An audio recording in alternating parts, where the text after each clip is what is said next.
ಬೆಳಗುವಿಕೆಯ ರೂಪ. ಒಂದು ಕಡೆ ಜ್ಯೋತಿ ಬೆಳಗುವಿಕೆ, ಆ ಮುಖೇನ ಕರ್ನಾಟಕ ರಾಜ್ಯೋತ್ಸವದ ಈ ಸಂಜೆಗೆ ಶುಭ ಚಾಲನೆ. ನಮ್ಮದಾದ ಭಾಷೆಯು ನಿಮ್ಮದಾದ ಭಾಷೆಯು ಸೊಗಸಾದ ಕನ್ನಡವು ಅಲ್ಲವೇ? ಮಧುರ ಗೀತೆ ಹಾಡಿರೈ ಕನ್ನಡದ ಬಾಂಧವರೇ, ಕನ್ನಡದ ಸೊಗಸನ್ನು ಕೊಂಡಾಡಿರೈ. ಎಸ್ ಕರ್ಕಿಯವರ ಸಾಲುಗಳಂತೆ ಆ ಕನ್ನಡವನ್ನು ಸಂರಕ್ಷಿಸುವ, ಕನ್ನಡವನ್ನು ಜೀವೀಕರಿಸುವಂತಹ ಕಾರ್ಯಕ್ರಮ ಇದಾಗಿ ಇದೀಗ ಉದ್ಘಾಟನೆಯನ್ನು ಮಾಡಿಕೊಟ್ಟಿದ್ದಾರೆ ಸನ್ಮಾನ್ಯ ಶ್ರೀಯುತ ಮುಖ್ಯಮಂತ್ರಿಗಳಾದಂತಹ ಬಸವರಾಜ ಬೊಮ್ಮಾಯಿ ಅವರು, ಜೊತೆಗೆ ಎಲ್ಲ ಗಣ್ಯರು. ಕನ್ನಡತನದ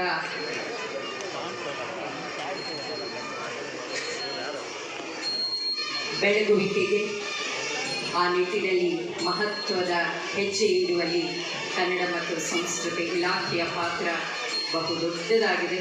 ಇಲಾಖೆ ಆಯೋಜಿಸಿರುವಂಥ ಈ ಶುಭ ಸಂಜೆಯಲ್ಲಿ ತಾಯಿ ಭುವನೇಶ್ವರಿಯ ಪುತ್ಥಳಿಗೆ ಪುಷ್ಪ ನಮನ ಸಾಧ್ಯವಾಗಿದೆ. ಈ ಮಹತ್ವದ ಹೆಜ್ಜೆಗಳ ಹಿಂದಿನ ಚಾಲನಾ ಶಕ್ತಿಯಾಗಿದ್ದಾರೆ ಮಾನ್ಯ ಕನ್ನಡ ಮತ್ತು ಸಂಸ್ಕೃತಿ ಇಲಾಖೆಯ ಸಚಿವರಾದ ಶ್ರೀ ವಿ ಸುನೀಲ್ ಕುಮಾರ್ ಅವರು. ಅವರಿಂದ ಇದೀಗ ಪ್ರಾಸ್ತಾವಿಕ ನುಡಿ.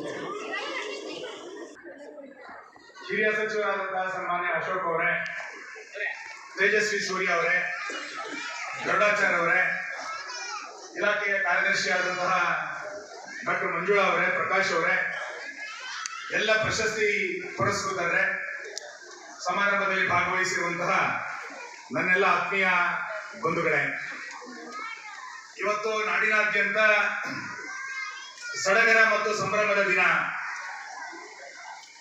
ಕನ್ನಡ ರಾಜ್ಯೋತ್ಸವದ ಆಚರಣೆಯನ್ನ ಅತ್ಯಂತ ಸಂಭ್ರಮದಿಂದ ಅರ್ಥಗರ್ಭಿತವಾಗಿ ಆಚರಣೆ ಮಾಡೋದ್ರ ಜೊತೆಯಲ್ಲಿ